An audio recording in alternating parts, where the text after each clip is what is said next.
Hi mga peeps! It's me, Miss Des, and welcome to my mini vlog.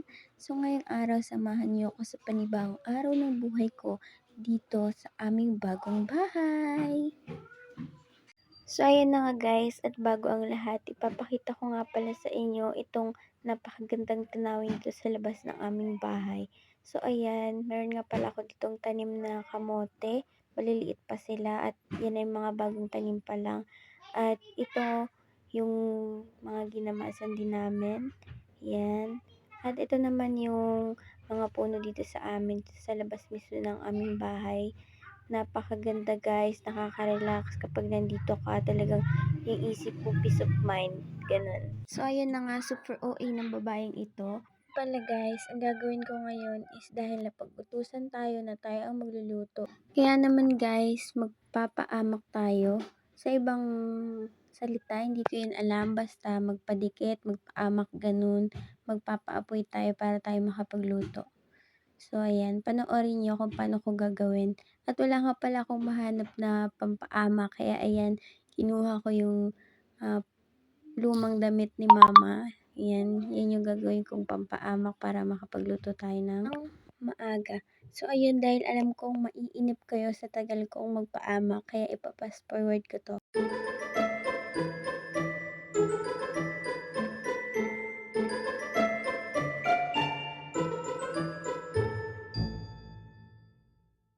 So, ayun guys, sa wakas natapos na ang paghihintay. At yun nga pala, naisalang ko na itong aming kaldero na may lamang bigas. Ayan, yan yung ating sasaingin para maging kanin.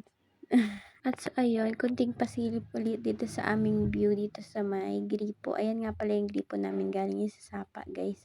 Pero yun malinis. So, ito nga pala, dito ako nagtatambay habang nagsasaing. Nakaupo ako dito sa may pintuan. So, ayan. Pala guys, hindi ko na naipakita sa inyo yung hanggang sa maluto yung kanin kasi nahihirapan ako dahil wala akong taga-video. So, ayan, proceed na tayo sa paglalaba. Kung mapapansin nyo, nagpalit ako ng shorts at nakapajama ako kanina. So, nagpalit ako dahil naiinitan talaga ako guys kasi mainit dito sa amin kahit mapuno. Matirik yung araw at naalinsangan ako. Kaya, ayan, nilabhan ko na rin yung hinubad ko. Siyempre, ngayong araw, piling masipag. Sino ka dyan? All red, it's my birthday! Charis. So, ngayon nga guys, ayan, samahan nyo naman akong maglaba. Pagpasensyahan nyo na nga pala yung pinaglalabahan ko kasi, ayan, yun lang talaga yung gamit ko kasi wala kaming planggana guys. Kaya, tsaga-tsaga lang muna tayo sa kusot. Medyo malinis naman yung mga hinubad ko kasi hindi naman ako marumi magdamit. So, mga pinawisan lang naman natin yan. Kaya pagtyagaan. At so dahil alam ko na matatagalan tong kusutan natin na to, at ayoko naman na mainip kayo kakaantay sa paglalaba ko. Kaya ayun, magpa-fast forward na naman ulit tayo.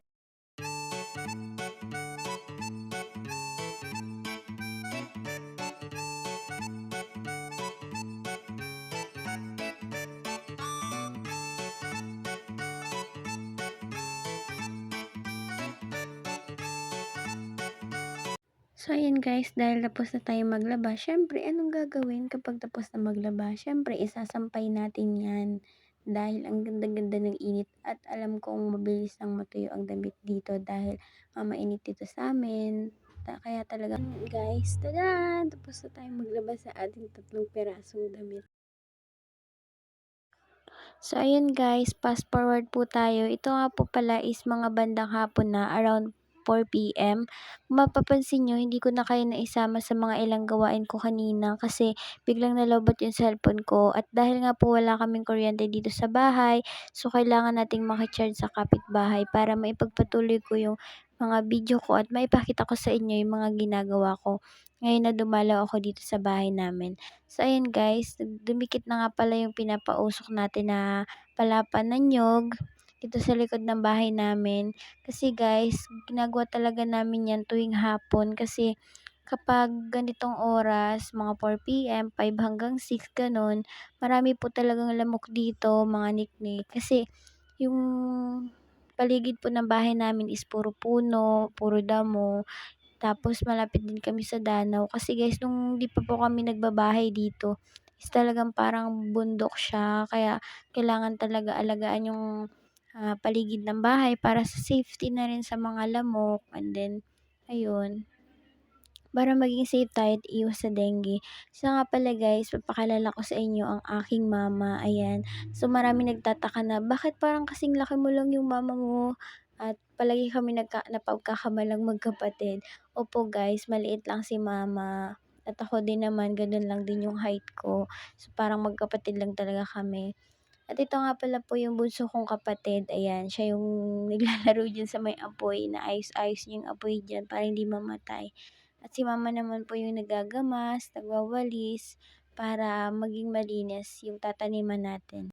Ayan guys, meron na nga rin pala po ako mga ilang perasong itinanim na talbos kamote dito sa labas ng aming bahay. So dadagdagan natin yan kapag hindi tayo busy. Maghahanap tayo ng mga pantanim dito para maganda tignan at mga halaman. So guys, and si mama, tuloy-tuloy pa rin talaga sa paglinis. Sinisipagan siya ngayong araw. At ayan guys, hanggang dito na lang muna at sana sa susunod na video ko manood pa kayo at suportahan ninyo ako bilang small content creator. At yun lang po, ingat kayo palagi. Salamat!